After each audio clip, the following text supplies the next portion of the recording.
Good morning everyone, and welcome to Gears Then Beers. My name is Bob.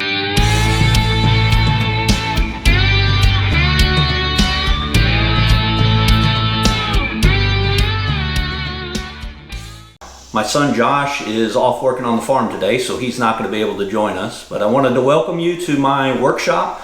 This is on the back side of my garage. The Mustang is just over my left shoulder, your right side.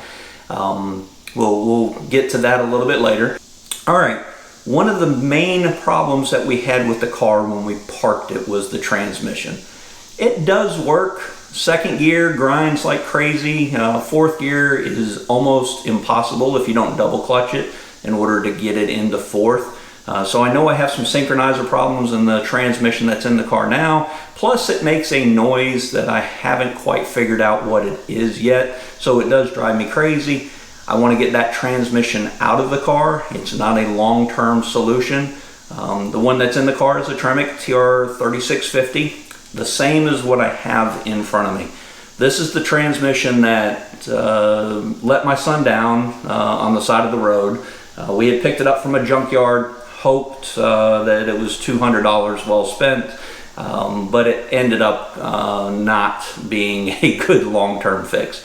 So the one he has in it now is also a junkyard fix. So I tried to go cheap, and we know what that usually does for you.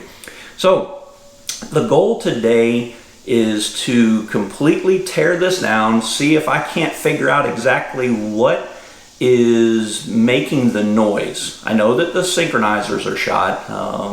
That's not a problem, but I need to identify what was making the ghastly noise that was coming out of it.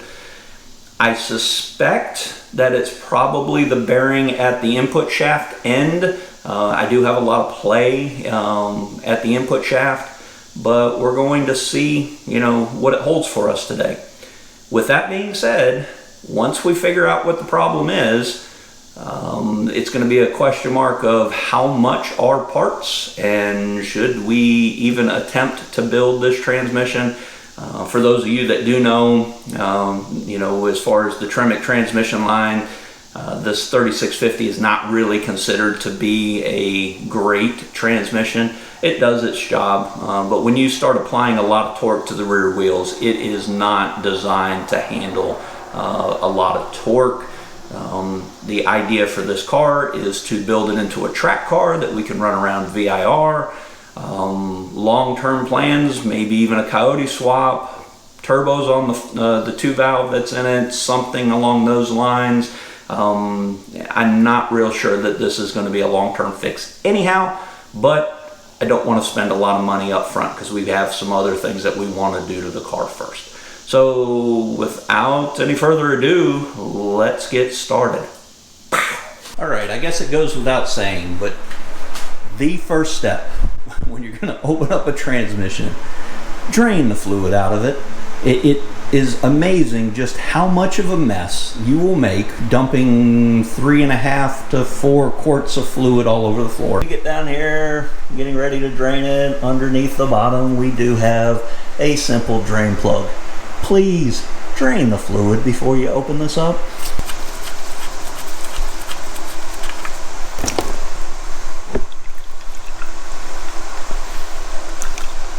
A little bit off subject here, but pro tip number 1, put all your parts somewhere that you can find them. I love these magnetic trays, especially if I'm working under a hood where I don't have to worry about knocking over a Tupperware dish or something else and spilling hardware everywhere. So please put your stuff where it belongs. All right, next thing we're going to do, guys, right up under here. Get this camera over here. Right up under here, see if I can make it stay in focus. We're going to drive out this roll pin and take out this shifting cup so we can drop the shaft out when we pull the housing apart. One thing I do want to point out is there is a significant difference between a punch that is designed for a roll pin and a punch that is designed to just be a standard straight punch. Trying to get the camera to focus on it. But anyhow, the roll pin punch has a little ball on the end of it, and it's designed to go in the inner diameter of the roll pin and not allow you to flatten the pin out. It's a minor difference. Many people have been putting roll pins in and out with flat punches for years, but if you do happen to have the right set of roll pin punches, I do suggest using them.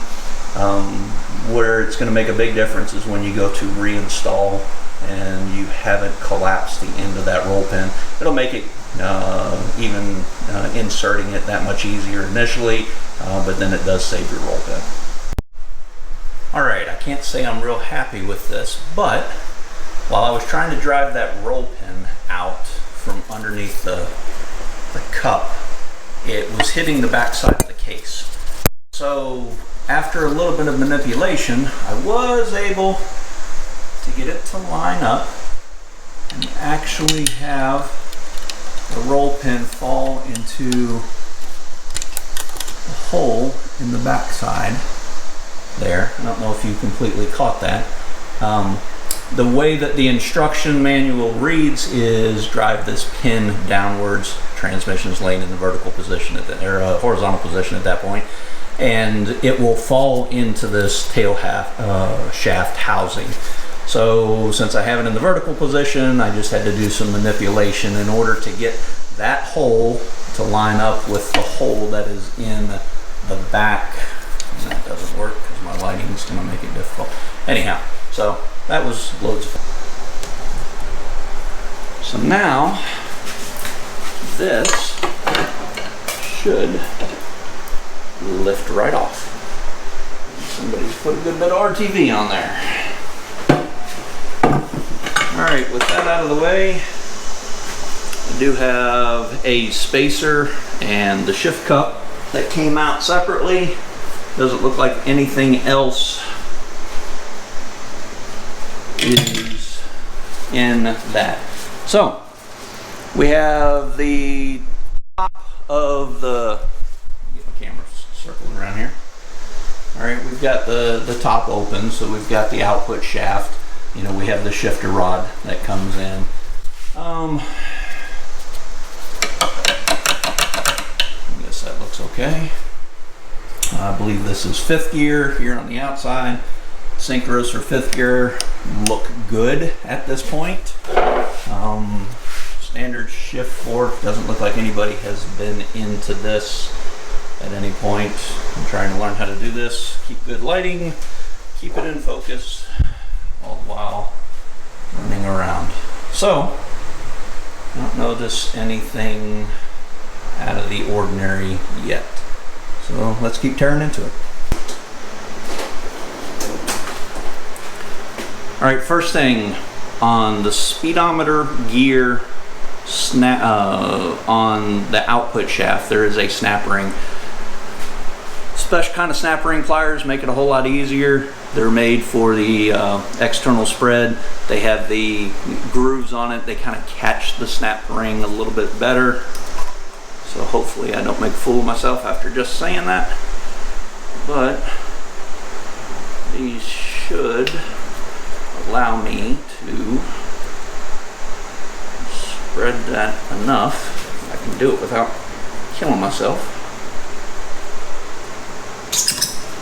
And that bushing at this point should slip right off.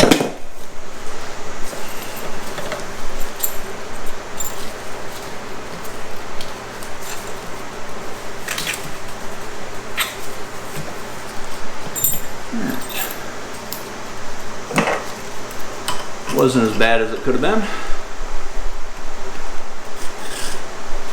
Woo-hoo.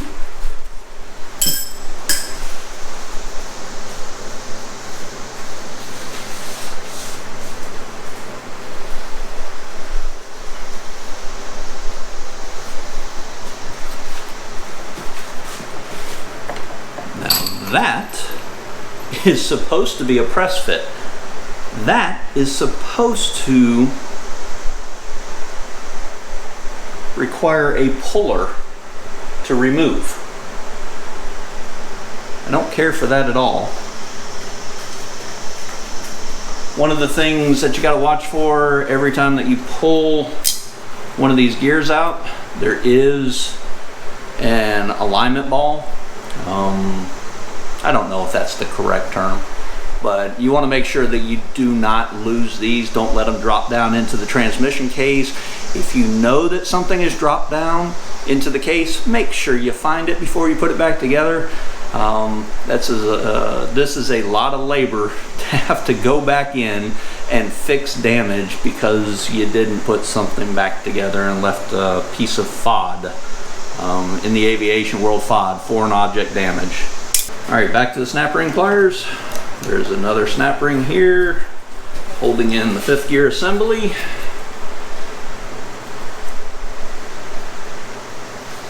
For those of you that have done this before, you slip on these snap rings when you got them under tension and you might not find it again. Come on. Woohoo!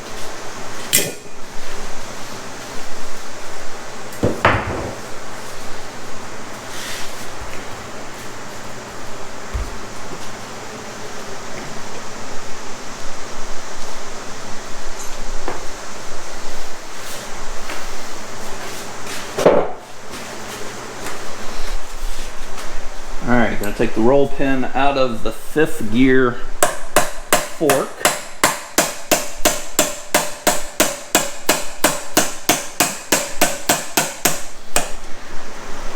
Same logic with the magnetic ball. Don't drop this down in the case. Make sure you get your roll pins.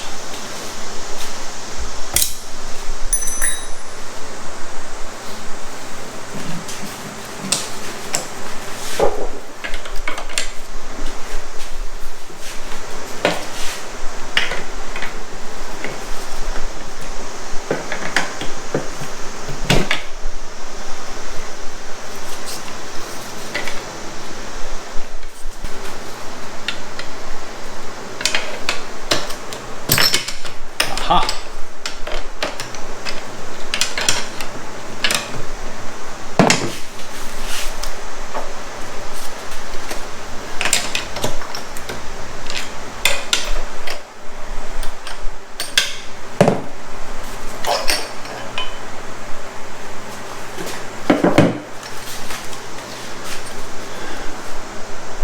As we talked about before, does not look like there's anywhere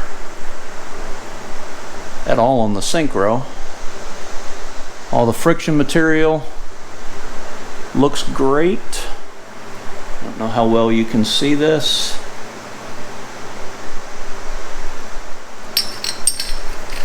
As with anything, when you take it apart, it's a whole lot easier to keep sub-assemblies together, so you don't have to constantly guess where everything goes. Cone on the on 5th gear looks good.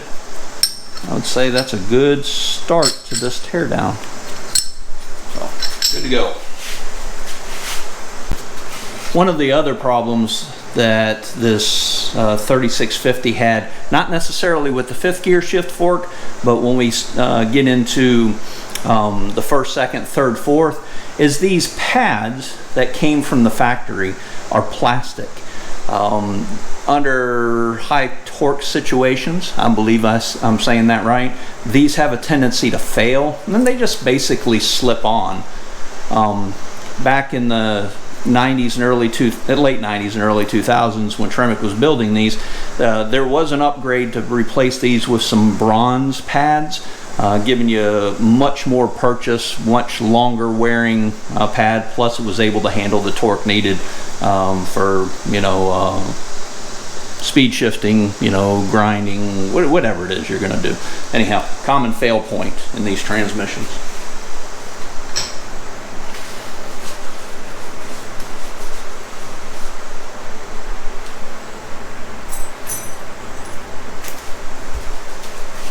Alright, we're going to take the shift gate out for 3/4. Come on.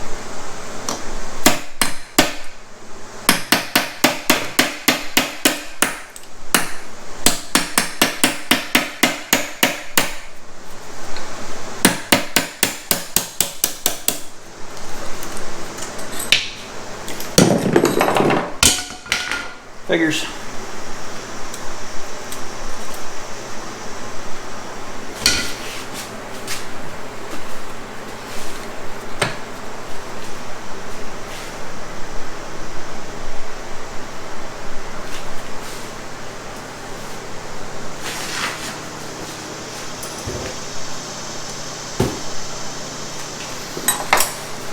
Same thing for 1 and 2.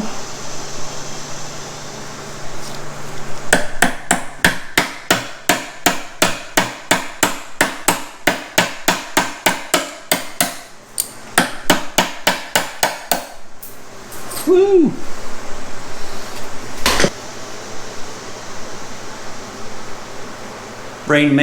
Main rail shaft just lifts off. Don't forget that you do have a plastic washer or bushing up under. Starting to get a little bit of debris showing. So I'll give you a closer look at this here pretty shortly. Doesn't look too bad yet.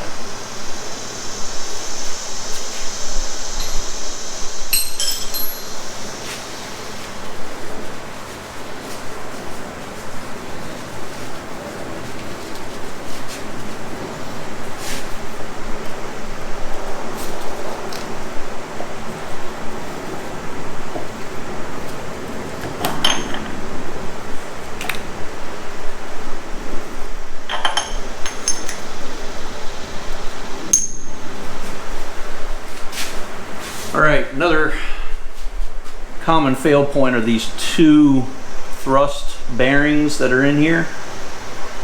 If you buy a new kit, you're obviously going to get new thrust bearings. The important piece is to make sure that every one of these needles comes out when you remove it, that you don't have a problem with a stainless steel needle sitting somewhere in the bottom of the transmission.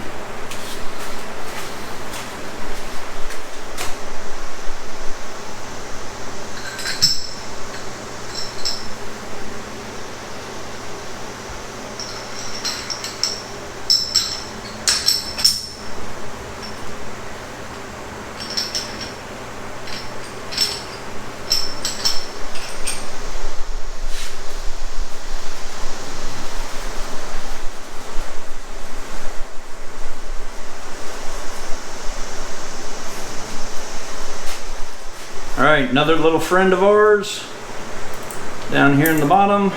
Make sure you don't forget another ball on the main shaft, or excuse me, the cluster shaft. Don't forget about that.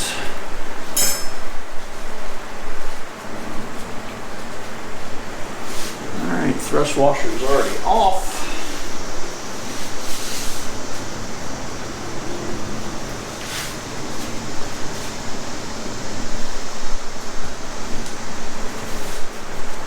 Going to remove these 2 bolts. This is called the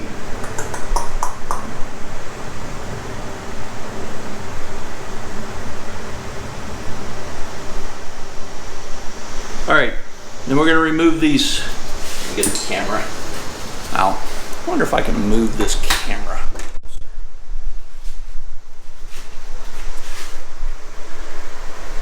Alright, next thing we're going to do is we're going to remove these 2 bolts on this shift interlock plate.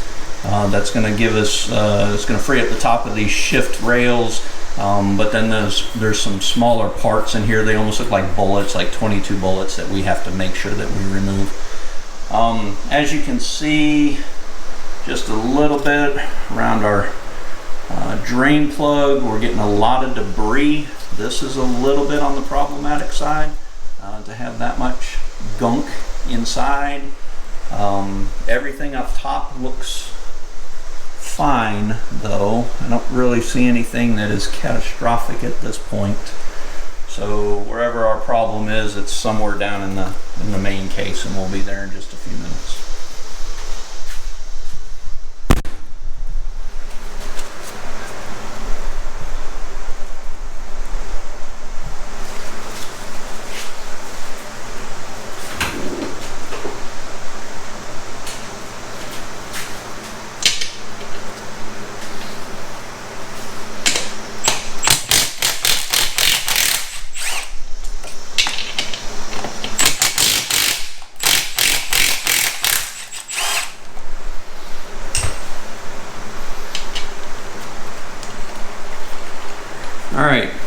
Shift interlock plate.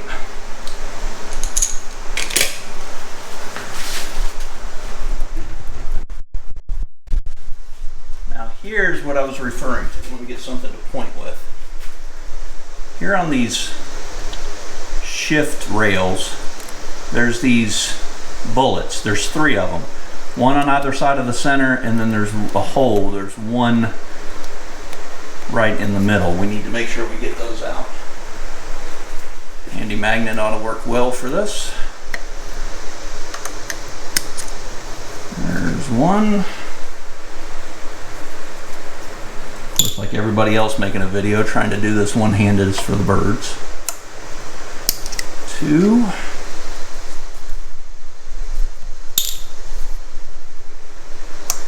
And 3. Woohoo! That came out easier than I thought it would. Alright, next thing we're going to do is we're going to lay this down on its side, and we have to be able to get to the bolts that from the bell housing to the main case. So I've got to lay it down. Let me clear a little space for this. And I'll lay it down this way so you can get some good light in there.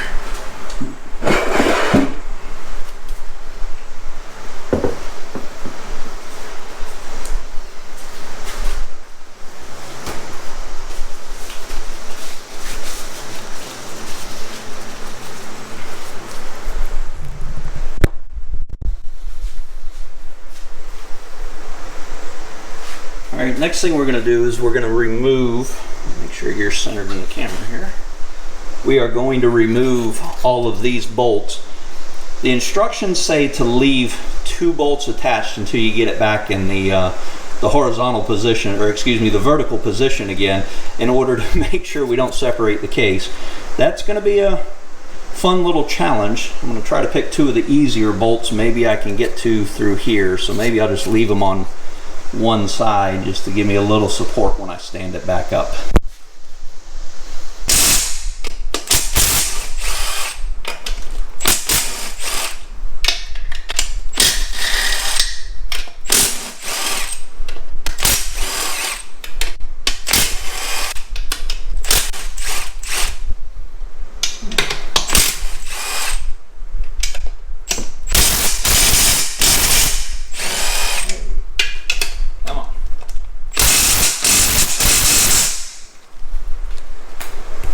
Always has to be one.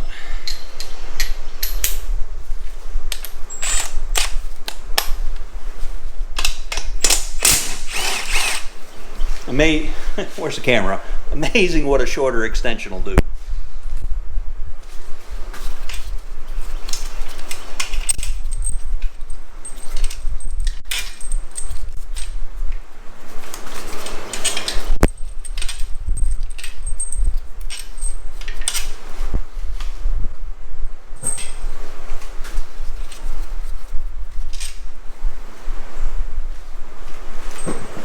Alright, I am going to go ahead and loosen these, and I'll tighten them back up just so I don't have to fight the initial torque.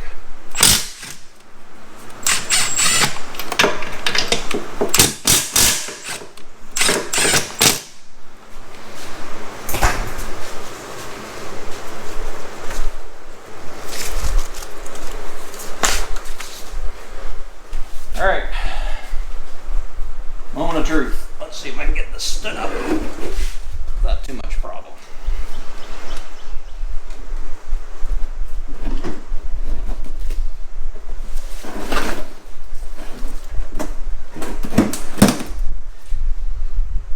And by the way, I'm using a router table only because it's what I had lying around the shop or within the shop.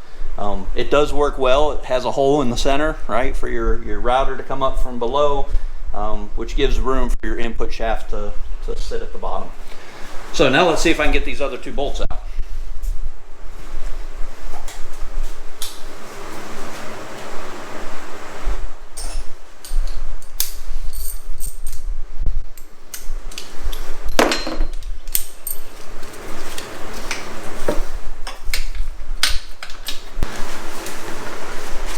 Got everything ready.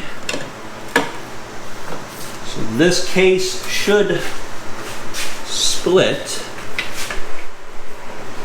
which there's not a whole lot to pry on. Don't really like hitting on cast aluminum with a hard hammer. Use a dead blow, use a soft mallet face, trying not to break off these tabs. Once we get it moving a little bit, I can see that there's a lot of rust around some of the dowel pins on it. We have the unique challenge at that point of lifting the case off while the cluster shaft bearing has to come out at the same time. And if you just try to pick the case up, the bearing will shift and it'll bind, and it creates a lot of problems. So you have to use a pick to pick up on the bearing while we get the case off. But first I got to get this seal broke free.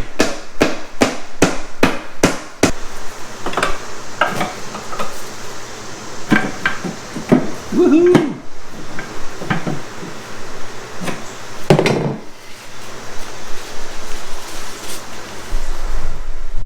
All right, let's hope I can make this look good. Turn the screen back on. All right, main shaft, cluster shaft. We have the main bearing in here on this upper half of the case. That bearing, as we pick up on this housing, will end up in a bind. So I'm going to have to put you back on the wall and kind of two-hand this.